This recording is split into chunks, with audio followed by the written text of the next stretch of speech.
राधा स्वामी दयाल की दया, राधा स्वामी सहाय, राधा स्वामी। प्यारी साध संगत जी, भाइयों बहनों, बच्चे, जितने भी आप सत्संग लाभ के लिए उपस्थित हुए हो, शांति से बैठ के सत्संग लाभ उठाएं। मान सकता हूँ संगत ज़्यादा आने के कारण थोड़ी परेशानी आपको होती होगी, लेकिन सत्संग में तो परेशानी मानते ही नहीं है।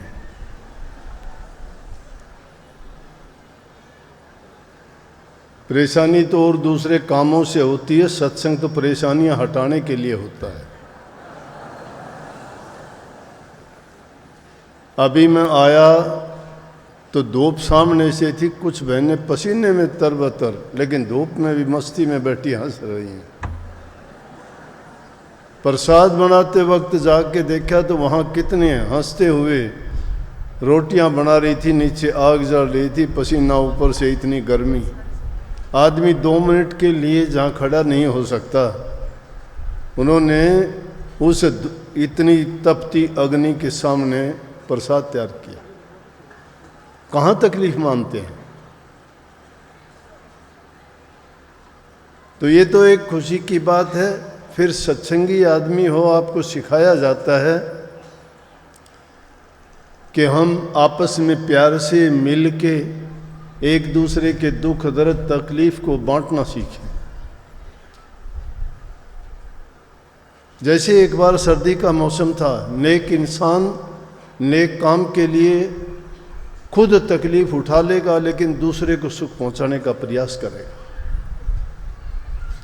एक बार सर्दी का मौसम था, एक छोटा सा कमरा था, उसे में एक आदमी एक ही सो सकता था, सो रहा था। एक आदमी आया, थोड़ी देर के बाद सफ़र चलता हुआ रास्ते पे उसका वो कमरा देख के सोचा रात यहाँ बिता लूँ, ठंड बहुत ज़्यादा है। दरवाज़ा खटखटाया, अंदर से आदमी की आवाज़ आई, भाई कौन है? बोला बाहर सर्दी बहुत है कि मैं भी अगर आपके इसमें आ जाऊं तो बच जाऊंगा, नहीं तो सर्दी में मर जाऊंगा। बोला आ जाओ, अंदर आओ। बात तो सोने के लिए तो एक का ही है, लेकिन कोई बात नहीं, हम 2 आदमी बैठ के रात काट लेंगे। नहीं तो अपना सुख कौन त्यागता है? आदमी कहता है कि ना, दूसरा भाड़ में जाए, मैं आराम से रहूँगा। लेकिन क्या वो बात कर ही रहे थे, नींद कहाँ आनी थी? एक तो ठंड ज़्यादा, फिर सोने की तो बात ही नहीं थी, बैठे हुए थे। थोड़ी देर हुई थी कि एक तीसरा आदमी ने आके फिर दरवाज़ा खटखटाया। कहने लगे अरे भाई बचा लो मुझे, बहुत ठंड है। बोला मैं चल फिर भी नहीं सकता, मेरे हाथ पैर सब ठंडे हो चुके हैं, अगर मैं बाहर रह गया तो सुबह तक मेरा तो कल्याण हो जाएगा। बोले दरवाज़ा खोल के कहने लगे आ जाओ। बोला कहाँ आ जाऊँ, तुम तो पहले ही 2 बैठे हुए हो, इसमें तो जगह नहीं है। बोला कोई नहीं, 3 खड़े होकर रात काट लेंगे। एक ने अपनी सोने की जो जगह थी वो त्याग दी, दूसरा मिलने पे उन्होंने बैठने की भी त्याग दी, और 3 होने पे उन्होंने खड़े होकर रात काट ली। क्यों कही मैंने ये बात आपको? संगत ज़्यादा है, जगह में थोड़ी आपको शायद हो सकता है, लेकिन ऊपर वाले की छतरी जब होगी ना तो धूप गर्मी कुछ नहीं लगेगा आपको। और फिर थोड़े थोड़े भी अगर उनको आप एडजस्ट करोगे तो सबको ठीक से आराम से बैठ के सत्संग का लाभ उठा सकेंगे। आज का दिन याद दिलाऊं, बहुत महान दिन है। ये सतगुरु की कृपा ही ऐसी होती है कि जिस दिन भी हम ये मुख्य सत्संग रखते हैं वो किसी न किसी रूप में महान दिन होता ही है। पहले सोच के रखा ही नहीं, इतवार सोच के रखा था, क्योंकि यहाँ पे 2-3 साल से सत्संग नहीं हुआ। तो मैंने फैसला कर लिया था कि भादरा में तो संगत वैसे भी बहुत ज़्यादा आती है, फिर 2-3 साल से सत्संग नहीं हुआ है, वहाँ तो छुट्टी का दिन ही रखेंगे। तो इतवार का दिन सोच के रखा था, तो पता चला कि आज का दिन तो बड़ा महान दिन है। महान दिन कैसे है कि आज से 418 वर्ष पहले इसी दिन 28 अगस्त को 1604 में गुरु ग्रंथ साहब की स्थापना हुई थी। गुरु ग्रंथ साहब सिखों का एक धार्मिक वो ग्रंथ है जिसको रचने के बाद 10वें गुरु ने ये कह दिया था कि अब गुरु नहीं, गुरु अगर ढूंढना चाहते हो तो गुरु ग्रंथ साहब को ही गुरु मानना। ये पहला गुरु ग्रंथ साहब का प्रथम प्रकाश पर्व माना जाता है आज का दिन, इसलिए महान दिन है। सिख धर्म का सबसे बड़ा दिन इससे कोई नहीं हो सकता। तो हम भी उसी जमात के, उसी नानक साहब को, उन्हीं सिद्धांतों को, उन्हीं धर्म को, उन्हीं मर्यादाओं का पालन करने वाले हैं। हमारे भी नियम वही हैं, हमारे भी सिद्धांत वही हैं। संत सभी एक ही संदेश देते हैं कि बुरे और खोटे कर्मों को त्याग करके प्रभु की भक्ति करो, नेक कर्म करो, मनुष्य मात्र के उद्धार, कल्याण और भलाई और नेक काम करोगे तो तुम्हारा जीवन पवित्र होगा। गुरु ग्रंथ साहब में 1430 पन्ने हैं और 5894 शब्द हैं उसमें, और पहले 6 गुरुओं की वाणी है और 15 दूसरे संतों की वाणियों का भी संकलन किया गया है। ये 5वें बादशाह अर्जन साहब ने करवाई थी। गुरु ग्रंथ साहब का संकलन करवा कर आज के दिन हरमंदिर साहब में प्रथम पाठ जो गुरु नानक साहब के सिद्धांत, नियम और जो उपदेश हैं मुख्य करके बाबा बूढ़ा ने उनको पढ़ के सुनाया संगतों को। उससे पहले हरमंदिर साहब को बड़ा सजाया गया और बहुत खुशी के साथ आज के दिन उनका प्रथम वो दिन था जब बाबा बूढ़ा ने, बाबा बूढ़ा कौन था? 6-7 पीढ़ियों तक बाबा बूढ़ा सिख गुरुओं को सेवा की उन्होंने। बहुत छोटी सी उम्र में नानक साहब के समय में आगे थे और उन्होंने 6 गुरुओं तक की सेवा की। ग्रंथ लिखने में उनका बहुत ज़्यादा योगदान था क्योंकि सब गुरु उनके सामने से हुए, तो उन्होंने उनके बहुत से जो उपदेश थे, नियम थे, उनकी शिक्षाएं थी, उनको बताने में और उनको प्रमाणित करने में बड़ी मदद की थी। अर्जन साहब जब 5वें गुरु गद्दी पे आए, रामदास जी के ये पुत्र थे, उनके 4 लड़कों में सबसे छोटे थे।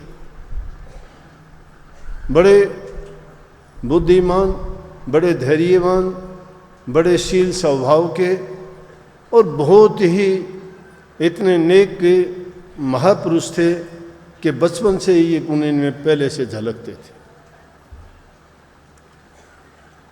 तो पृथ्वीचंद इनका बड़ा भाई था जो गुरु साहब इनके पिताजी के साथ साथ रहता था, लेकिन वो अच्छी नीयत का आदमी नहीं था।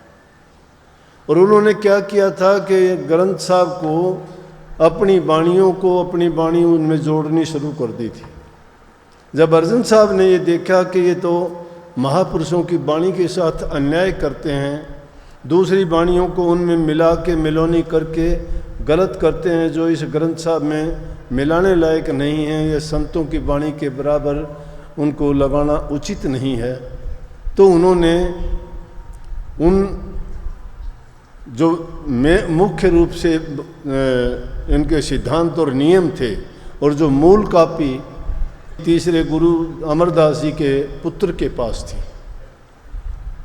तो अमरदास जी ने जब उनसे मंगवाई, वो कहने लगे भाई उनसे जाके ले आओ ग्रंथ साहब को संकलन करके और हम उसको इकट्ठा करके रखेंगे। तो उनके पास लेने के लिए गए, उन्होंने इनकार कर दिया कि मैं नहीं दूंगा। तो पांचवें गुरु ने इतने उनकी बड़ाई के गीत गाए कि तुम तो बहुत नेक हो, तुम्हारी तो बड़ी इज्जत है, दरवाज़ा खोलो, कृपया करके हमें दो, मदद दो। लेकिन वो बड़े उन्होंने हठ किया और बड़ी मुश्किल से, लेकिन अर्जुन साहब ने उस ग्रंथ को पूर्ण करवा के और आज के दिन स्थापना की गुरु ग्रंथ साहब की। और उस दिन के बाद पांचवें बादशाही ने बिस्तर छोड़ दिया, कभी बिस्तर पे नहीं सोए। यह उनका प्रण था। गुरु ग्रंथ साहब की स्थापना ऊंचे से ऊंचे स्थान पे की। आज भी आप देखते होंगे जब उसको लेके चलते हैं, चंवर ढुड़ाते हैं, ऊंचे स्थान पे रखते हैं और गुरु ग्रंथ साहब को इतने सम्मान की दृष्टि से देखते हैं। बहुत उच्च कोटि का ग्रंथ है, जिसमें सिखों के बाद के एक आध गुरु के बाद में और जोड़े गए हैं। छठे, सातवें, आठवें गुरु ने तो कोई वाणी लिखी नहीं, लेकिन नौवें गुरु की कुछ वाणियाँ उनमें और संकलन कर दी। और वो 10वीं बादशाही ने दूसरा ग्रंथ तैयार किया था। और उसका भी दूसरा ग्रंथ तैयार करने का कारण बना था कि जब कोई वाणी के बारे में किसी सिख ने पूछा कि जी इस वाणी का सही अर्थ करके बताओ, तो आपस में थोड़ा उनका तर्क वितर्क हुआ। तो कहने लगे भाई गुरु ग्रंथ साहब ले आओ, उससे तसल्ली हो जाएगी, जो उसमें लिखा है वो सच्चा होगा। लेकिन जब उन्होंने उस ग्रंथ साहब को मंगवाया तो हरगोविंद का पोता था, उसके पास वो ग्रंथ साहब था जो असली था। उसने बड़ा ताना दे दिया। वो कहने लगे अगर ऐसे ही संत हो तो अपना बना लो, ये हमारा है, मैं नहीं देता तुम्हें। वो ग्रंथ साहब नहीं दिया। तो कहते हैं कि ये अपने जो गुरु गोविंद सिंह 10वें गुरु थे, उन्होंने अपनी ज़बान मुबारक से ज़बानी फरमा के लिखवा दिया ग्रंथ साहब। और वो ग्रंथ साहब आज तक उस मुख्य ग्रंथ के रूप में रखते हैं। गुरुद्वारों में पाठ होता है, हर प्रकार की अरदास प्रार्थना की जाती है। और उसी ग्रंथ में आगे ये लिख दिया गया कि आज्ञा भई अकाल कीर तभी चलायो पंथ, सब सिखन से बेनती गुरु मानियो ग्रंथ। गुरु ग्रंथ को मानियो प्रगट गुरा की दे, जा का हृदय शुद्ध है वो खोज शब्द में ले। कि जिसका पवित्र हृदय है वो शब्द में खोज ले। अब इसको अपने ढंग से सोच के देखो, शब्द, जिस शब्द की महिमा संतों ने गाई वो शब्द है। शब्द, जिस शब्द से पूरी सृष्टि रची गई वो शब्द है। शब्द कोई वाणी की वाणी ना मान लेना, लेकिन वाणी का भी इसमें मतलब है कि सभी सिद्धांत, सभी नियम, सभी रास्ते, सभी तरीके, सभी उसकी परमात्मा की खोज करने के उस शब्द में खोज करोगे तुम्हें मिल जाएगा। वो प्रगट रूप में गुरु की देह मान के चलोगे तो इसका मतलब अपने हृदय के अंदर एक दृढ़ विश्वास है कि यकीन करके तुम जब उन वाणियों में दी गई जो शिक्षा है उसका पूरा पालन करोगे। वाणियाँ किस चीज़ की हैं? वाणी इंसान के जीवन को पवित्र बनाने की है, पाप कर्मों से छुटाने की है। सत्संग यही सिखाता है इंसान को। जीव भटका हुआ है, ये जीव भटका हुआ है, काल और माया के देश में भूल जाता है।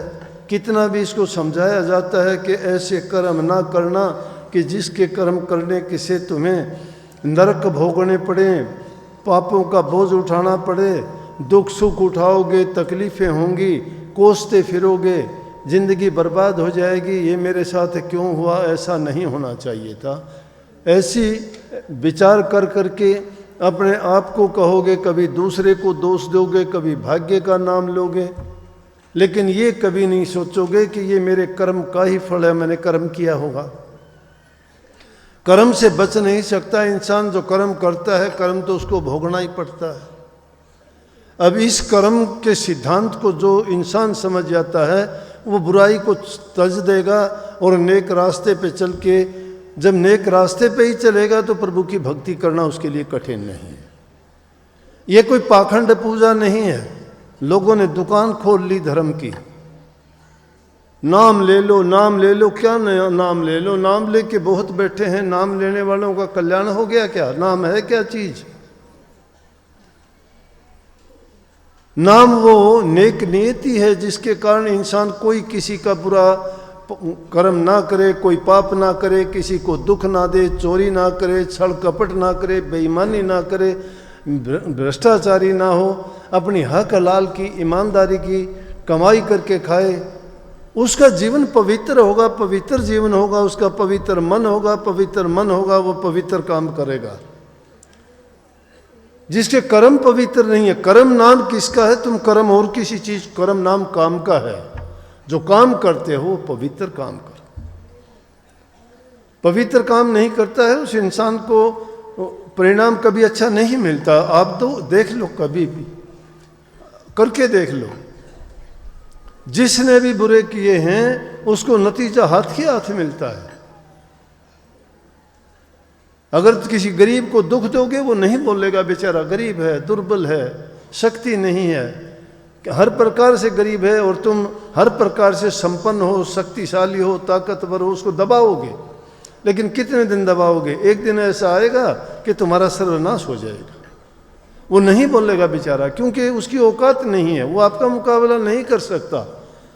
परंतु तुमने जो कर्म कर लिया है वो कुछ नहीं करेगा, तुम्हारा कर्म ये लौट के तुम्हें बर्बाद कर देगा।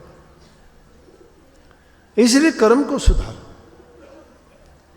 जो इंसान नेक कर्म करता है, नेकी के रास्ते पे चलता है। अरे संग दुष्ट लोगों का करते हो, सुबह से लेकर शाम तक निंदा के कामों में पड़े रहते हो, चोरी छीना झपटी की बातों में लगे रहते हो, बुद्धि तुम्हारी कैसे शिथिल रहेगी? कैसे अच्छे काम कर पाओगे? कैसे तुम इस मन को पवित्र बनाओगे? जिस इंसान का संग अच्छा नहीं, खान पान अच्छा नहीं, रहन सहन जिसका सही नहीं, तो कर्म कहाँ से उसके अच्छे होंगे? जो इंसान कर्म अच्छे, पापी आदमी पाप कर्म ही ढूंढता रहता है, नेक इंसान नेकी के रास्ते ढूंढता है। दुष्टों का संग करने वाला कभी अच्छा नहीं रहता। किसी की नजरों से अगर इंसान गिर जाता, उठना बड़ा मुश्किल होता है, क्योंकि उसने विचार बना लिया कि इस इंसान ने ऐसा किया है, ये कभी अच्छा हो नहीं सकता, और होता भी नहीं है। ये भी बताऊं मैं आपको, इंसान को अपना परिचय देना पड़ता है अपने कर्म से। अपने कर्म की कसौटी पर जो खरा उतरता है वही दूसरे को सिद्ध करके दिखाता है वो कैसा है। एक गांव में एक बहुत अमीर आदमी रहता था। ये ना सोचना कर्म से बच जाओगे, कर्म पीछा करता है जीव का, एक जन्म से दूसरे जन्म में, दूसरे तीसरे में, जब तक वो कर्म उसको सजा नहीं दे देता तब तक उसका कर्म पूरा नहीं होता। एक गांव में बहुत अमीर आदमी रहता था, बड़ा उदार, बहुत पैसे वाला था। सबके लिए छूट कर रखी थी उसने कि कोई आओ ले जाओ पैसा, पैसा ले जाओ, जो भी तुम्हें जरूरत है, जितनी भी जरूरत है ले जाओ। कर्ज के रूप में देता था, लेकिन साथ में लिखता था, वो मुनीम छोड़ रखे थे बहुत से कि कोई आओ ले जाओ, किसी को इनकार नहीं करता था। लेकिन उससे पूछता था एक बार कि जो तू कर्ज लेके जाता है वो अब देगा या अगले जन्म में देगा? कोई कहता मैं इसी जन्म में दूंगा, तो वो दे देता था, चुकता कर देता था। जो नहीं देता था उसके लिख लेते थे ये अगले जन्म में देगा। बात फैलती फैलती दूर तक थी, सब लोग जानते थे कि वो किसी को निराश नहीं लौटाता, जो भी जाता वो लेके आता। एक बार दो शराबी कबाबी, कभी अच्छे कर्म नहीं किए, खोटे मंदे पाप जो उनसे जितना हो सकता, घर वालों ने भी बेदखल कर रखा। ऐसे ही घूमते फिरते जहाँ कहीं बैठ जाते वहीं पे शराब पीना, निंदा करना, बुराई करना, किसी से पैसे लेना, लेके नहीं देना, किसी से लड़ाई, किसी से झगड़ा। क्यों? कोई ठिकाना ही नहीं होता ऐसे लोगों का। दोनों ने बात की कि अपना यूं तो कैसे काम चलेगा, काम कुछ करना ही नहीं। जो इंसान काम करता नहीं है और चीज़ें उसको सब ज़रूरत है तो कहाँ से पूर्ति होगी। दोनों ने आपस में विचार किया कि चलो उस गांव में जो सेठ है उसके पास चलते हैं और उससे जाके हम कर्ज ले लेंगे और कर्ज कह देंगे कि अगले जन्म में देंगे। हम तो लिखता है कहते हैं कि भाई अगले जन्म में दे देगा। और पैसे भी थोड़े नहीं, पूरे लेके आएंगे। बोला कि ये ज़िंदगी अपनी पूरी कट जाए, ना किसी से मांगने पड़े, ना किसी से गिड़गिड़ाना पड़े किसी के सामने, ठाठ से ज़िंदगी बीतेगी। अगले जन्म में किसने देखा कि जन्म होगा नहीं होगा, क्या होगा, कौन देगा कौन लेगा, कहाँ ये होगा कहाँ हम होंगे। दोनों ने पक्का इरादा करके और दोनों चले, सेठ के पास पहुँचे। जाके सेठ से कहने लगे, जी सेठ ने भी देख लिया कि आदमी तो लगते हैं ऐसे ही है। क्यों आदमी अपनी पहचान छोड़ता है? जो इंसान जैसा कर्म करता है वो उसके चेहरे से झलक जाता है। जो जैसा इंसान होगा उसका चेहरे पर सब कुछ आ जाता है। गौर करने वाला आदमी होना चाहिए। गौर करोगे पता लग जाता है। आप भी देख लेते हो कि ये आदमी तो अच्छा नज़र नहीं आता, इसकी तो नज़र कुछ और तरह की है, पहचान लेते हो ना। तो सेठ भी रोज़ाना इंसान मिलते थे, उसने पहचान लिया आदमी तो कुछ ऐसा ही है। फिर कोई नहीं, बोले आओ जी। नेक इंसान तो नेक बात करता है, अच्छी बात करता है। कहने लगा, आओ कहाँ से पधारे हो? बोले जी हम तो फलां गांव से आए हैं। कहो कैसे आए, क्या सेवा करें? बोला जी सेवा क्या, हम तो आपसे कर्ज लेने के लिए आए। बोला मुनीम बैठे हैं, ले लो, क्या लेना है ले लो। बोला जी हमें तो ज़्यादा पैसे चाहिए। बोला मैंने कब कहा है, काफ़ी मुनीम है, जितने आपको चाहिए ले लो, लेकिन ये बताओ इस जन्म में कर्ज वापस करोगे या अगले जन्म में? कहने लगे जी अगले जन्म में देंगे, इस जन्म में नहीं दे सकते। बोले कोई नहीं, जाओ। जाके कहने लगे कि सेठ ने कहा है कि हमें दे, कर्ज दे दो। बोले कर्ज अब देना है वापस या अगले जन्म में? बोले अगले जन्म में। बोले कितना कितना? बोला 5-5 लाख रुपए दे दे। थोड़े क्यों लेने, देने तो है ही नहीं। 5-5 लाख रुपए दोनों ने ले लिए और उठा के चल दिए। लेके उन पैसों को रास्ते में चलते चलते के बोले कि ले जाना भी आसान काम नहीं है। कदे चोर उचक्के ठग कोई आदमी हमें रास्ते में लूट लें, रात को तो नहीं चलेंगे। दिन के चलते चलते गांव आया, उसमें किसी से कहा भाई हम रात को रुकना चाहते, किसी ने नहीं रोका उनको। कहने लगे किसी ने कह दिया जगह नहीं है, किसी ने कह दिया कि हम नहीं रोकेंगे। आखिर में एक गांव के बारवाई, जानते हो ना बारवाई, बाहर एकदम एक तेली का मकान था, उससे जाके बोले, कहने लगे भाई हमें रात को रुकना है, रोटी राटी की हमें ज़रूरत नहीं है, रात काटनी है, सुबह को चले जाएंगे। कहने लगा कोई नहीं आ जाओ, मेरा तो घर अंदर है, एक खाट है, एक पे दोनों सो जाओगे? बोले हाँ आराम से। वो तेली चला गया। बोले ये मेरे 2 बैल बंधे हैं, एक यहाँ ये एक झोटा है। झोटा जानते हो ना, भैंस का काटड़ा बड़ा जो हो जाता है उसको झोटा कहते हैं। झोटा बुग्गी में जोड़ते भी हैं, काम लेते हैं ना उससे। एक बोला ये है 2 बैल हैं, रात को तुम आराम से यहाँ रहो, सुबह चले जाना, आपकी मर्जी हो। जब वो चला गया घर, रात को जब एक खाट पे कहाँ सोना था, फिर जोखम पास में, डर कि कभी इन पैसों को कोई उठा ले जा। दोनों जनों को नींद आई नहीं, पूरी रात अपने बात करते रहे। जब आधी रात सी हुई तो बैल और झोटा भी आपस में बैठे बैठे देखा कि वो आदमी भी जग रहे थे और वो भी उठ गए। उठने के बाद में वो झोटा बोलता है बैल से, कहने लगे ले भाई, बैल भाई। बोले कि हाँ बोल। बोला भाई अपनी तेरी बस आज तक की वो थी, कल सुबह मेरा काम पूरा हो लिया कि जितना ये मेरे से इसने कर्ज लेना था मैंने इसका कर्ज चुका दिया। बहुत इसकी मैंने मार खाई है इससे, इसका मैं कर्जदार था और वो कर्ज चुकाने के लिए मैं जो है भैंसा बन के आया। ये मुझे गाड़ी में जोड़ता था, बाहर ला देता था, मेरे से नहीं चलता था, मुझे पीटता था, खाने को देता वही, उसी में मैं गुजारा करता था। लेकिन भाई मेरा कर्ज था, वो कर्ज मैंने उतार दिया। सुबह को मैं तो मर जाऊंगा और तेरी मेरी दोस्ती खत्म। वो दोनों सुन रहे इन बातों को। बोला कर्ज? बैल बोला भैया कर्जदार तो मैं भी हूँ इसका, और 2-4 घंटे अगर रुक जाता तो मेरा भी कर्ज पूरा हो जाएगा कल। बोला अरे तेरा कैसे हो जाएगा? बोला मेरा इसलिए हो जाएगा कि मैंने इसको बहुत, कभी मेरे से तेल की घानी में जोड़ता, कभी हड़ में जोड़ता, कभी वज़न मेरे से ढोता, तो मेरा भी कर्ज पूरा हो गया, बस थोड़ा बहुत है बचता है, तो वो मैं भी किसी से मांगता हूँ। बोला कौन? ने बोला एक कसाई है, उस कसाई को मेरे पैसे देने हैं, और वो कसाई सुबह को मुझे खरीदने के लिए आएगा क्योंकि उसने भी कर्जा देना है। बस सुबह आएगा, वो 2-3 घानी तेल की निकालेगा, निकालने के बाद में कसाई आएगा, कसाई आते ही जो है जो भी वो पैसे मांगेगा ये वो पैसे दे देगा। यहाँ से तो कर्जा फारिग हो गया, और मेरा कर्जा फारिग इसलिए हो जाएगा जब मुझे लेके जाएगा गांव से बाहर निकलते ही मैं मर जाऊंगा। बोले अपनी भी दोस्ती खत्म। दोनों ने बात सुनी कि भाई अजीब बात है, ये पिछले जन्म का कर्जा ये बैल बन के दे रहा है, ये झोटा बन के दे रहा है दोस्त आदमी।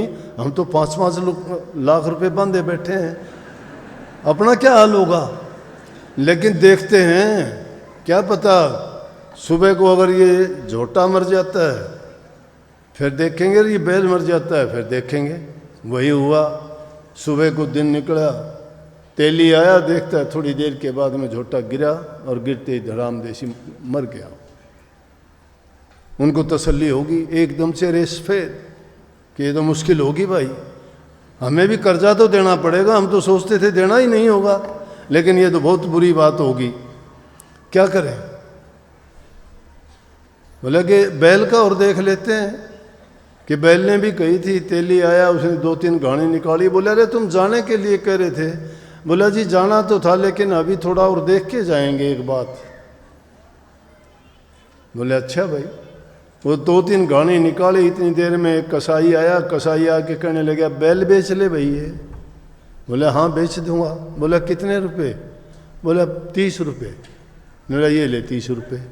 जो उसने मांगे उसने कुछ नहीं कहा, जितने मांगे उतने दे दिए। दे के बैल को लेके चला, वो पीछे पीछे जाके देखा बैल गांव के सीम से बाहर निकलते ही बैल भी लेट गया, खत्म। उनको दोनों को यकीन हो गया, दोनों कहने लगे कि ये कर्ज करना पड़ेगा हमें, हम नहीं लेना चाहते, चल कर्जा वापस दे के आएंगे। सेठ के पास गए, वापस सेठ देख के बोला भाई क्या बात हुई, कैसे आ गए? बोला सेठ जी माफ़ करो हमें, हम आपसे कर्ज लेना नहीं चाहते। बोला भाई मैंने तो दर्ज कर दिया कि अगले जन्म में दोगे, अब ये पैसे मेरे काम नहीं है, ले जाओ तुम, मैं ये कलम नहीं उतारूंगा। बोला जी हम पैसे वापस करने नहीं। बोला ले जाओ पैसे, मैं कम मांगता हूँ, अब तो लिखा गया सो लिखा गया, वो नहीं कटेगा, चाहे दे के जाओ चाहे ना लेके जाओ। मुश्किल होगी, क्या करें। उन पैसे को लेके दोनों जन वापस चल दिए। चलते चलते विचार करते हुए जंगल के बीच में पहुँचे। एक रास्ता पड़ता था चौराया सा, उस रास्ते के पास में बैठ गए। बैठ के बड़ा विचार करे आपस में। बोला इस पैसे का क्या करें अब, ये तो कर्जा हो गया हमारे सिर। बोला एक काम करते हैं। दोनों ने बात करी, आसपास के गांव पड़ते थे, उनसे मजदूर लेके बहुत बड़ा तालाब बनवा दिया। बहुत सुंदर तालाब, पक्का एकदम, चारों तरफ दीवार, तली भी उसकी पक्की। आई बरसात, पानी का भर गया, सब उसका जो मिट्टी मिट्टी थी जम गई, मोती जैसा पानी हो गया। आसपास के गांव वालों ने देखा भाई बहुत नेक काम किया, और वो भी एक कमरा बना के वहीं रहने लगे दोनों। आसपास के गांव के लोग वहाँ आए पशुओं को पानी पिलाने के लिए, लाठी लेके बैठे दोनों। बोला पानी नहीं पीने देंगे। बोले अजीब बात है, तालाब इतना सुंदर बनवाया, पानी इसमें है, पानी नहीं पीने देंगे। बोले भाई क्यों? बोला क्योंकि हमारा है। बोला क्यों, तो फिर किस मतलब से बनवाया? बोले भाई हम तो यहाँ पहरेदार छोड़े गए हैं, ये तालाब हमने नहीं बनवाया, ये तो उस गांव वाले सेठ ने बनवाया है। बोले अब उसने हमारी ड्यूटी लगा रखी है, उन्होंने भी युक्ति सही निकाली। बोले तुम उनके पास जाओ, वो अगर कहेंगे तो हमारी तरफ से चाहे कुछ भी करना। जब वो गांव के मौजूद आदमी 2-4 जो आसपास के गांव थे वो लोग इकट्ठे होके उनके पास पहुँचे और जाके कहने लगे सेठ जी इतना अच्छा आपने तालाब बनवाया, बहुत अच्छा पानी है, सब के सब लोग आपके बड़े गीत गाते हैं, बहुत बड़ाई करते हैं कि भाई नेक इंसान है, इतने गांव के बीच में बहुत लोगों को फ़ायदा होगा, पशु पंछी पानी पिएंगे लोगों को, तो बड़ी इससे खुशी हुई थी। लेकिन वो तो खुशी गम में बदल गई। बोला क्यों? बोला आपने गलत आदमी छोड़ दिए वहाँ। बोले कौन सा तालाब, कैसे आदमी? मैंने तो जितने तालाब बनवा रखे उन पे छूट है, पानी कोई पियो, कुछ भी किसी तरह प्रयोग करो। बोला नया जो बनाया बहुत सुंदर बनाया आपने। बोला कहाँ, मुझे दिखाओ ना। लेके गए, जाके देखा तालाब बहुत सुंदर। बोला भाई वाकई में सुंदर, लेकिन मैंने नहीं बनवाया ये। नोला जी वो कहते हैं। नोला कौन? नोला वो कमरे में गए, दोनों को ले आए, बुला के देखते ही सेठ समझ गया कि ये तो वो दोनों हैं। बोले भाई मैंने कब बनवाया? नोला सेठ जी आपने पैसे दिए थे, वो आपने लिए नहीं, कर्ज हम लेके जाना नहीं चाहते, आपने कर्ज उतारा नहीं। हमने सोचा कोई ना कोई नेक काम कर दें जिसके कारण जो हमारा भी कर्ज नहीं चढ़ेगा और आपका भी पुण्य अच्छा होगा। बोले कि अब आपका हुक्म हो तो हमारी तरफ से कोई पानी पिए, लेकिन आप अगर ये हुक्म नहीं दोगे तो हम पानी नहीं पीने देंगे। बोले लेकिन कलम उतारनी पड़ेगी। उन्होंने तो अपना कर्ज की कलम वहीं उतरवा के और सेठ ने कह दिया भाई पिलाओ सबको ये पानी दो। इस सारी कहानी का आशय मेरा कहने का मतलब ये है कि जिस कर्म को करके हम खुश हो जाते हैं, जिस पाप को करके हम आनंद लेते हैं, जिस किसी को दुख देके हम मन में खुशी मनाते हैं, ये कभी खुश ना होना, ये कर्म जो है एक जन्म से दूसरे जन्म तक जब तक भोग नहीं लिया जाता और ये कर्ज चुका नहीं लिया जाता साथ चलता रहता है। ये बात जिस इंसान की समझ में आ जाता है वो अपने कर्म को बनाता है, कर्म को बिगड़ने नहीं देता। और ये सारा खेल कर्म का है। भक्ति है क्या? भक्ति यही है कि जब तुम खोटे मंदे बुरे कर्म पाप कर्म हैं उनसे जब बरी हो जाओगे ना, तुम्हारा हृदय पवित्र हो जाएगा। और शुद्ध और पवित्र हृदय जहाँ होता है वहीं परमात्मा का वास होता है। और उसी में वो नाम मंत्र और प्रभु का नाम जो जाप है वही कर सकता है। नहीं तो दुनिया भर के लोग नाम लेते हैं लेकिन उनके नाम काम क्यों नहीं आता? नाम लेके जाते हो, आप कहते हो हम सुमरण भी करते हैं, भजन भी कहते हैं, लेकिन रोना धोना पूरी जिंदगी आपका ख़त्म नहीं होता। क्यों नहीं होता? अरे बीमार आदमी है, दवाई ले ठीक नहीं हो, गलत बात है। प्यासा आदमी है, पानी पिए और कहते मेरी प्यास नहीं मिटी, झूठी बात है। भूखा आदमी है, खाना खाता है, खाना खा के कह दे कि मेरी भूख नहीं मिटती, ये गलत बात है। आदमी के पास जब ये चीज़ें हैं और वो फिर उनके बहाने लगाता है तो गलत है। मैं कहता हूँ आपने अगर गुरु मंत्र लिया है, नाम लिया है, नाम लेने के बाद आप कहते हो हमें दुख होते हैं, तकलीफ होते हैं। अरे दुख और तकलीफ तो तुम्हारी सोच से है, तुम्हारे कर्म से। इसका मतलब हमने अभी जिस कर्म में पड़े हुए थे कर्म से बाहर नहीं निकले हैं। ये संसार, ये माया का खेल एक ऐसी दलदल है जिसमें इंसान जो जो हिलता जाता है उतना ही उसमें फंसता चला जाता है। उससे निकलने का एक ही कारण है, एक ही तरीका है और यही युक्ति है कि अपने आप को उस मालिक के अधीन करके तुम सच्चे बन के चलो। कभी दुख सुख से घबराओ नहीं। जिंदगी में दुख भी आएंगे, सुख भी आएंगे, क्योंकि वो जैसे हम कर्म करके आए हैं उस कर्म का लेखा जोखा तो चुकाना ही पड़ेगा। लेकिन अब क्या वाणी कही थी? अभी जो वाणी कही थी उसमें यही कही थी, अरे इंसान का चोला मिला है, गुरु बिन कौन छुड़ावेगा? गुरु बिन कौन छुड़ाएगा? गुरु तो छुटाने की युक्ति और तरीका बताता है। कहते हैं सुमन करो नाम का, ध्यान किया करो, अभ्यास किया करो। अभी गए कि नहीं मुझे नहीं पता, बाल समन से प्रिंसिपल साहब और एक पटवारी जी आते हैं, प्रेमी हैं काफ़ी, तो जब भी मौका मिलता है तो थोड़ी बहुत बातचीत करते हैं। आज कहने लगे, बोला कि ध्यान लगने में थोड़ी सी कठिनाई होती है। मैं वो कहने लगा प्रिंसिपल साहब ध्यान तो लगता है आपका, लेकिन किस चीज़ में लगता है? वो बात आगे की नहीं सुनी। ध्यान तो आप सबका लगता है, लगता है कि नहीं लगता? कोई भी काम करना चाहते हो बड़ा ध्यान लगाते हो। किसी की चुगली अगर आ जाए कान लगा के बड़ा ध्यान से सुनते हो, दूसरे को ही नहीं सुनने देते। किसी की बुराई करते हो बड़े ध्यान से कहते हो, कोई एक वर्ड भी ना चूक जाए। वो ध्यान है, वो ध्यान है, लेकिन ध्यान डाइवर्ट कर रखा है आपने। वो दुनियादारी की चीजों में, पाप कर्मों में लगा रखा है। उस ध्यान को सत्कर्म में क्यों नहीं लगाते? उस ध्यान को जो मालिक ने तुम्हें तरीका बताया उसके अनुसार क्यों नहीं चलते? ध्यान लगाओ। और वो ध्यान लगाते वक्त जो दुनियादारी की चीजें हैं जितनी भी, उन चीजों की ओर गौर ना करो। कहते नहीं, अरे छोड़ नहीं, इन चीजों को क्यों ध्यान देता है, क्यों ध्यान देता है? बोलने के लिए साधारण रूप में बोल देते हो, क्यों ध्यान देता है? अरे ध्यान इधर कर, ध्यान इधर कर। नाम में ध्यान क्यों नहीं लगाते?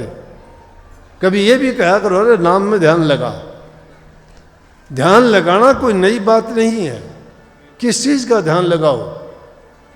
प्रभु के नाम में ध्यान लगाओ, नेक कामों में ध्यान लगाओ, अपनी मन की वृत्तियों को ठहराओ, इनमें जो भागने की आदत से उनसे बचाओ।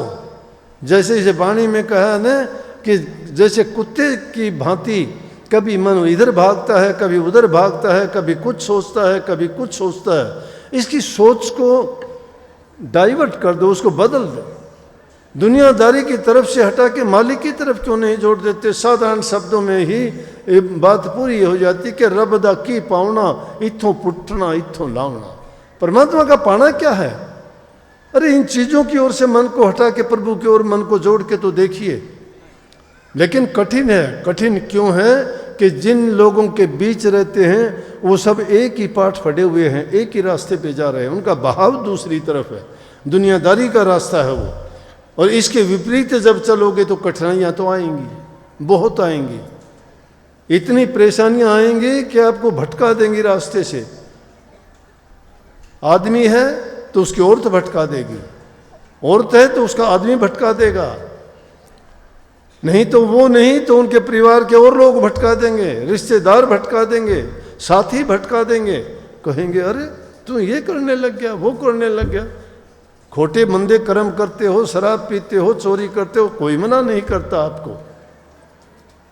शराब के ठेके पर तो जैसे मंदिर में माथा झुकाते हो यूं जाके ले आते हो खड़ाक देसी, लेकिन गुरु के दरबार की तरफ चलते हो तो कहता है कि मेरा घरवाला नहीं आने देता जी, और घरवाला रोज ठेके पे खड़ा रहता है, क्यों आने देगा आपको? घर बर्बाद हो गए इस नशे के कारण। जवान जवान बच्चे बर्बादी के रास्ते पे चले हैं। एक औरत बेचारी रो रही थी, पता नहीं क्या नाम, सिट्टा पिट्टा के कहती, वो कह रही थी कि सिट्टा खाता है। सिट्टा क्या है? हमने देखा है, जो भी है वो हमने सुना नहीं, लेकिन वो बीमारी क्या बीमारी है कहते हैं, बर्बाद कर देता है वो तो, बुद्धि भ्रष्ट कर देता है, जीवन खराब, पैसा बर्बाद, घर बर्बाद, बच्चे बर्बाद, जीवन बर्बाद। अरे इंसान का चोला क्यों मिला था? अभी नहीं कही थी कि नर्तन चोला पाए के तन नहीं पिछाड़ा राम, नहीं पिछाड़ा राम। कैसे कब? नर्तन पाए के। नर का चोला पाके तुमने अगर परमात्मा को नहीं पिछाना तो बर्बाद कर दिया सबका सब। ये मनुष्य का जीवन बड़े दुखों के बाद, बहुत अच्छे कर्मों के बाद, बड़ी युगों के बाद मिला है। 84 योनियों में धक्के खा खा के अपने ऊंचे नीचे कर्म के भोगने के बाद ये अवसर मिला है। इसलिए कहिए कि नर्तन चोला पाए के तरह नहीं पिछाना राम। राम को नहीं पिछाना, उस भक्ति के मार्ग की ओर नहीं चले। अगर इसको पहचानते, कर्म बढ़ाओ अपना, लेकिन मैं कहता हूं बुरे कर्म करने वाला कभी सुखी रहता है क्या? लालच इंसान को बर्बाद कर देता है। तुम लालच करके कि इसकी संपत्ति लूट लूं, इसका धन लूट लूं, मैं इसको मार देता हूं, मैंने नहीं देखा वो इंसान सुखी होगा। किसी संपत्ति लूटने के लिए उसको तुम मार देते हो, तुम प्रकट हो जाते हो कि इसने गुनाह ये पाप किया है, तुम जेल में सड़ोगे। कहाँ गई संपत्ति? पाप सिर के ऊपर रख लिया, गुनाह तुम्हारे कर लिया, ना तुम्हें दुविधा में दोनों गई, माया मिली न राम।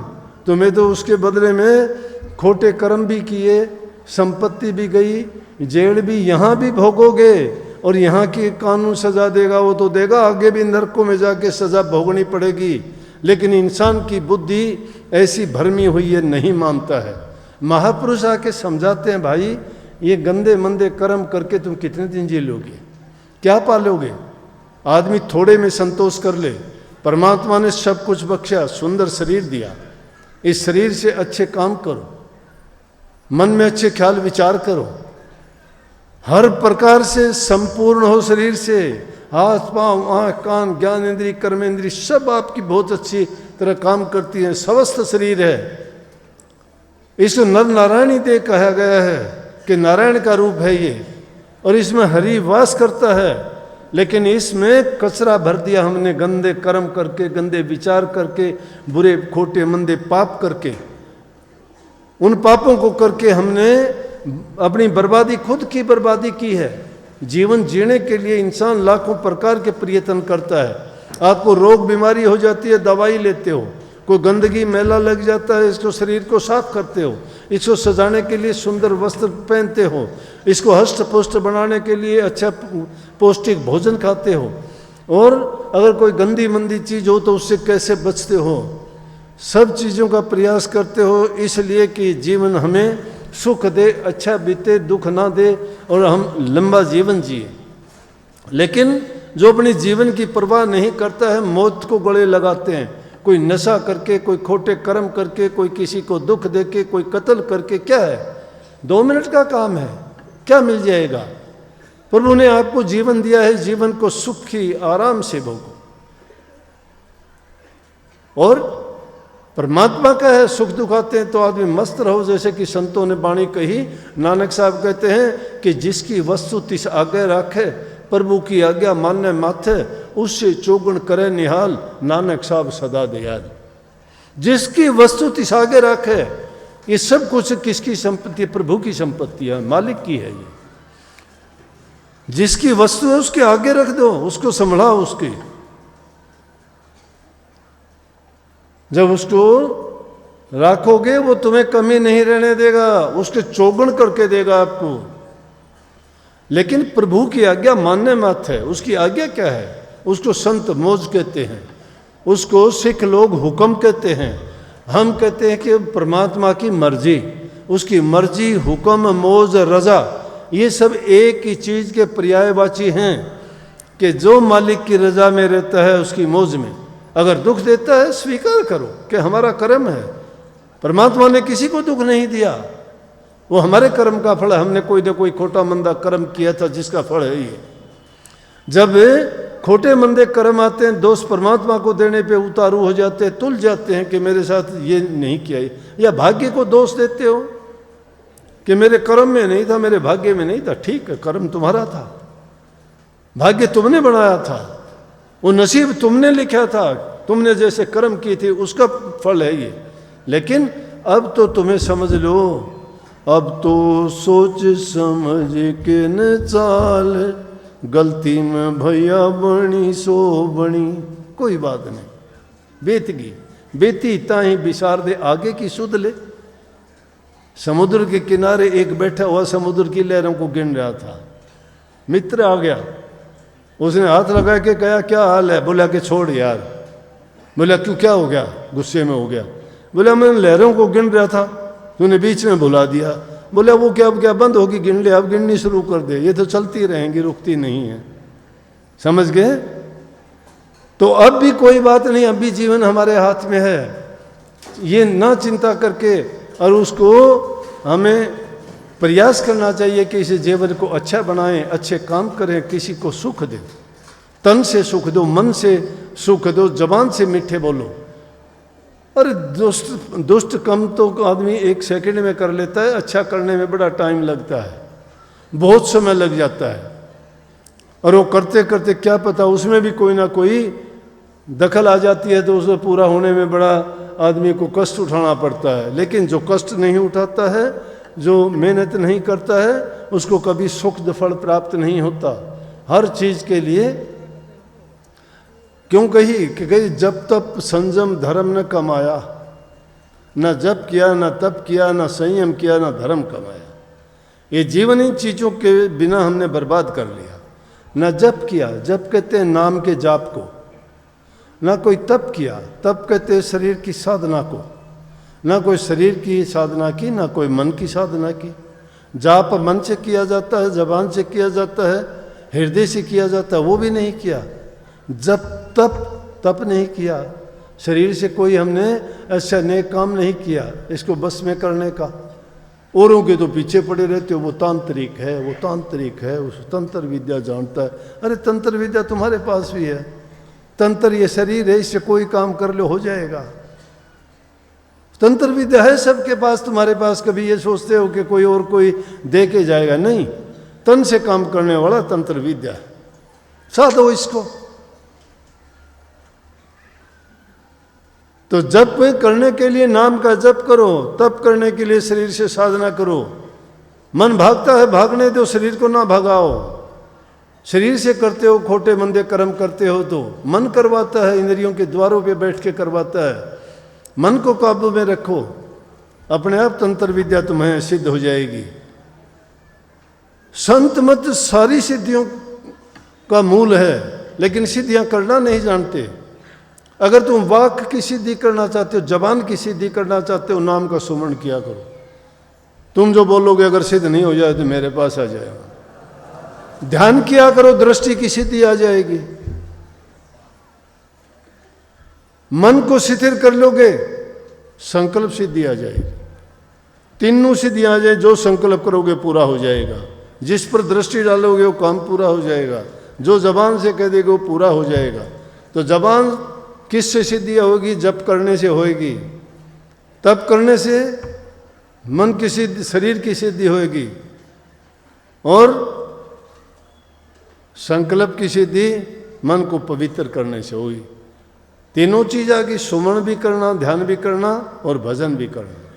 ये तीनों चीज जब मिला के चलोगे, बताए हैं आपको, अच्छी तरह से समझाए गए हैं कि ये चीज जब तक नहीं करते, आप तो भूले से नाम कभी लेते ही नहीं, पता ही नहीं नाम है क्या। कुछ दिन के बाद में आके कह देते हो, बोला नाम तो मैं भूल भाल गई, वो राधा स्वामी याद सवेरे, नाम तो भूल भाल गई। नाम कभी भूलता है क्या आदमी? नहीं भूलता। लेकिन तुम नाम को जानते ही नहीं, नाम का महत्व नहीं समझते, नाम के गुण नहीं जानते, नाम में कितनी शक्ति है। जिन्होंने इसे नाम की कमाई की है, उस नाम की कमाई करने के पास तुम जाके रोजाना आशीर्वाद लेते हो, मुझे ये दे दे, मुझे लड़का दे दे, मुझे नौकरी दे दे, मुझे आरोग्यता दे दे, मुझे ये दे दे। और जिसने वो नाम का खजाना प्राप्त कर रखा है वो आपको कहता है जा आशीर्वाद हो जाएगा। नाम के सहारे दी ने वो ताकत। तो तुम उस नाम को गहने धर देते हो क्या लेके? अपने नाम को अपने पास रखा करो, नाम की कमाई किया करो। इसलिए कही कि जब तब संजम धर्म न कमाया, साध संग न जानी हरि राया। साध संग न जानी हरि राया। साध की सेवा नहीं की। साध की सेवा जानते नहीं हो। गुरु सेवा, गुरु सेवा, गुरु भक्ति। गुरु भक्ति, गुरु की आज्ञा का पालन। गुरु की आज्ञा क्या है? गुरु जो तुम्हें शिक्षा देता है उसको मानना। उस शिक्षा को मानते चलो, गुरु भक्ति पूरी हो जाएगी। गुरु कहता है सास ससुर माँ बाप की सेवा करो, सबसे बड़े देवता हैं।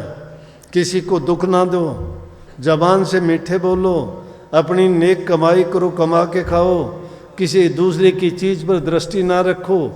ये काम तुम करोगे तो तुम्हारे सारे काम हो जाएंगे। सब के सब काम तुम्हारे अच्छे होते चले जाएंगे। मन चंगा तो कठौती में गंगा। मन को पवित्र बना लोगे तो तुम्हारे लिए गंगा बहती है, सब पापों का नाशनी। वो तो बाहर की गंगा पापों का नाश करती है, नहीं होता। शरीर के अंग धो लोगे, लेकिन असल पाप का नाश करने वाली तो ज्ञान गंगा जो हृदय में बहती है, और जो गुरु तुम्हें उस घाट पर ले जाके छोड़ता है, उसमें स्नान की डुबकी लगाया करो। सारे पाप कट जाएंगे, धुल जाएंगे जन्म जन्मांतर के। और जब उन पापों से बरी हो जाओगे तब देखना वो आनंद मिलेगा आपको जो दुनिया की किसी चीज़ में नहीं है। जितना चाहोगे उतनी उम्र जी सकते हो, जितना चाहोगे उतना सुख मिलेगा, जितना चाहोगे जो तुम्हारे मन में संकल्प उठेगा वही पूरा हो जाएगा। तो इसलिए कही कि साध संग न जानी हरि राया, कि वो हो साध संग न जानी हरि राया, कि हरि के संतानों, हरि के पुत्रों, हरि के जाए हुए, जब हमने साधुओं की सेवा नहीं की, कहे नानक हम नीच ही कर्मा। उसका कारण क्या है? क्यों नहीं कर पाते? हमारे कर्म नीच है, हमारे कर्म नीच है। कोई भागी आदमी अपने कर्म को प्रकट करता है, कहता है कि मैंने खोटे मंदे कर्म किए, मेरे से पाप कर्म हुए हैं। कोई बिरला इंसान स्वीकार करता है, नहीं करते। वो बेईमान डूबते हैं जो करने के बाद भी उसको छिपा के और सोचते हैं कि मैंने कुछ नहीं किया। अरे पाप बोध नहीं होता क्या आपको? जो इंसान पाप करके उसको जानता नहीं है, अनजान बनता है, तो या तो उसको पाप बोध नहीं है, पाप बोध नहीं है तो भी वो कर्म से नहीं बचेगा। पाप किया है उसने। पाप बोध कसाई को नहीं होता, रोजाना बकरे मारता है, अंडे काटता है, मुर्गे मारता है, पाप बोध नहीं है। और तुम्हारे से कीड़ी भी मर जाती है, कहते उफ, चलते चलते गाड़ी के आगे कोई पक्षी आ गया, कहोगे हो जुल्म, बेचारा मारा गया। लेकिन उन दुष्टों को देखो जो रोजाना हजार हजार कत्ल कर देते हैं, उनको पाप बोध नहीं है। इसलिए कहते हैं हमने भी अपने कर्म को नहीं पहचाना, हमने अपने कर्म में जो पाप किए वो हमने स्वीकार नहीं किया, हमने पाप बोध रहा नहीं, पाप और पुण्य में फर्क नहीं किया हमने। तो कहते हैं नानक साहब के कहे, नानक हम नीच ही कर्मा, कि हम तो नीच कर्म करने वाले हैं, इस दुनिया की कीच में फंसे हुए हैं, इस काल और माया के देश में भटके हुए वो जीव हैं कि हमें ये ज्ञान ही नहीं है हम जो कर रहे हैं ये कैसा कर्म है, इस कर्म का फल क्या होगा ये भी हमें नहीं पता है। तो हम नीच कर्मा हैं, आपकी शरण पड़े हैं, आप ही हमें बख्शो। शरण पड़ना और बख्शवाने का मतलब है कि इंसान अपने आप को स्वीकार कर ले। जो आदमी किसी चीज़ को मान के तौबा कर लेता है वो बरी हो जाता है, लेकिन एक आदमी करने के बाद भी उस पाप को छिपाना चाहता है वो ज़्यादा पापी हो जाता है। ज़्यादा पापी क्यों हो जाता है कि वो मैल उसके हृदय में जमा रहती है, निकलती नहीं है। और जो इंसान सच्चे दिल से उसको बार कर देता है कि हाँ मेरे से ये जुल्म हुआ, अत्याचार हुआ, वो आदमी बरी है, उसको सजावार नहीं होगा, वो उसको सज़ा नहीं मिलती। इसलिए संतों ने सीधी बात कही है कि भटके हुए जीवो, इस माया के देश में तुम्हारा सहाय सतगुरु है, गुरु बिन कौन छुटाओगा, गुरु ही छुटाएगा। सतगुरु बिन हमने देख लिया, कोई भी किसी का मीत नहीं। है कोई मीत तुम्हारा? है कोई? अगर है तो तुम्हारे अपने भी दुश्मन हैं। इंसान का सबसे बड़ा दुश्मन आज के युग में उसका अपना है। जिस इंसान का हित करते हो वो तुम्हारे साथ धोखा करता है, छल करता है तुम्हारे साथ। लालची आदमी किसी का नहीं होता, कभी नहीं होता। इसीलिए संतों ने कही कि लोभ, लालच, पाप, कर्म, काम, क्रोध ये इंसान के सबसे बड़े भारी दुश्मन हैं। और ये दुश्मन जब सतगुरु की शरण में चले जाते हैं और गुरु की भक्ति करते हैं, गुरु की आज्ञा में चलते हैं, तो सहज सहज ये सब के सब पीठ दिखा देते हैं, चले जाते हैं और जीव का कल्याण हो जाता है। ये घबराता नहीं, जब भी जाएगा दुनिया से सुखाला जाएगा, क्योंकि कर्जदार नहीं है, इसको कर्ज नहीं चुकाना कोई भी। इसलिए उसे कर्ज से बचने के लिए गुरु ने हमें वो जड़ी दी है, वो अमर बूटी दी है, जिसका पान करने से जीव अमर हो जाता है। अमर वही होता है जो कर्म से बरी होता है। बरी तब होगे जब नाम की कमाई करोगे। इसलिए सब कुछ चाहे भूल जाया करो, नाम को कभी ना भूलो। अभ्यास रोजाना किया करो। नित्य प्रति के करने से इंसान चाहे वो कुछ भी ना जानता हो, तुम भोलेपन में जैसे भी जानते हो उसी रूप में याद किया करो मालिक को। चाहे तुम किसी भी रूप में ये कहा करो मैं कुछ नहीं जानता, मालिक मुझे माफ़ कर दे, मैं अनजान हूँ, मैं पापी हूँ, गलतियाँ करता हूँ, रोज़ाना करता हूँ, भूल जाता हूँ, माफ़ हो जाओगे। चालाकियाँ ना करो, किसी को जानबूझ के धोखा ना दो, किसी को तुम छड़ने का प्रयास ना करो। तुम छड़े जाओ तो धोखा नहीं, कोई बात नहीं। तुम छड़े जाओगे कोई कुछ नहीं है, समझ लो तुमने लेख लिया, अगले जन्म में ले लोगे। वो गुप्त लेख लिख लिया, लिखता रहता है, वो मुनीम नहीं रखने पड़ते, वो मालिक सबके लेख लिखता है, सबके लेख लिख के तैयार करता है। लेकिन कर्म अच्छे करो। सच्ची करनी करना रे भैया, कर्म न करियो काला, लाख आँख से देख रहा है तुझे देखने वाला, उसकी तेज नजर के आगे कोई नहीं बच पाता, मेरे मालिक के दरबार में सब लोगों का खाता। सबका खाता है वहाँ। एक एक हिसाब है पाई पाई का। कभी सोचते हो वहाँ भूल चूक नहीं होती, वहाँ के मुनीम गलत काम नहीं करते, पक्का करते हैं। इसलिए नेक काम करो, भक्ति के रास्ते पर चलो, बुराइयों को त्यागो। कुछ नहीं, 4 दिन की जिंदगी है, इसमें जो इंसान नेकी करता है वो उसका अच्छा फल पाता है, और जो बुराई पाप कर्म में फंस जाता है उसको डबल सज़ा मिलती है। यहाँ का भी चोर, यहाँ का भी उसको सज़ा भोगनी पड़ती है, और आगे जाके नरकों में और यमराज के जो उसकी कोर्ट में जब गवाही होती है और वहाँ धक्के इसको लगते हैं, सज़ा मिलती है, वहाँ इसका कोई बचाने वाला नहीं है।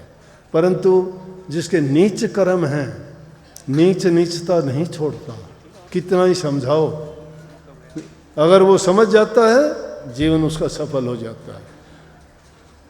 अच्छे कर्म किया करो, 1000 काम छोड़ के भी प्रभु की भक्ति किया करो। नाम जिसको मिला है, चाहे 5 मिनट के लिए बैठा करो, अभ्यास जरूर किया करो। क्योंकि नाम के घरों में बुआरी काटते हो ना रोजाना, क्यों को निकालते हो? ना निकालो, 1 हफ्ता ना निकालो, सड़ जाएगा घर। लेकिन इस हृदय की पवित्रता कैसे होगी? नाम से। नाम वो झाड़ू है जो हृदय को शुद्ध करता है। दांतों में मंजन क्यों किया करते हो रोजाना? ना किया करो, बदबू मारेगी, दूसरा पास नहीं बैठने देगा। जब इनकी सफाई, दांतों की सफाई करते हो, शरीर को पानी से नहा के सफाई करते हो, कपड़ों की सफाई करते हो, घर आंगन में भी पशुओं के जो ठाण होते हैं ना, जहाँ पशु बनते हैं, उनमें भी भारी झाड़ी निकालते हो, लेकिन खुद के हृदय को साफ कभी नहीं करते। इस हृदय को साफ रखा करो, और इसकी सफाई होगी नाम से। नाम का सुमरण किया करो, चिंतन किया करो। चिंतन का मतलब विचार किया करो कि नाम कैसे लूँ, कितने टाइम लूँ, कैसे। जब उसके बारे में सोचते रहोगे कि मुझे लाभ क्यों नहीं मिलता, जब तक जीव के कर्म नहीं भोग लिए जाते तब तक उसको नाम का, जाप का फल प्राप्त नहीं होता। पहले उसका कर्जा उतरता है, फिर इंसान को पता लगता है कि हाँ अब मेरा कर्जा अब बरी हो गया, और तब उसको पूंजी जुड़नी शुरू हो जाती है। और नहीं तो जो कमाया वो खा लिया, जो कमाया वो खा लिया, उसके पास क्या है? तो जमा पूंजी तुम्हारी छीन ली जाती है जब तक तुम्हारे कर्म भोग नहीं लिए जाते। इसलिए कर्म भी पूरे करोगे और आगे के लिए पूंजी भी जमा कर लोगे, तुम्हारा जीवन सफल हो जाएगा। और ये मनुष्य चोला पाके जो काम जिस उद्देश्य से हम आए थे वो पूर्ण होगा। सतगुरु की कृपा, मालिक की दया सब पर मेहर करें, और सबका मन भक्ति में लगाएं, और आपके जीवन को सफल बनाएं। बहुत बहुत सबको आशीर्वाद। राधा स्वामी।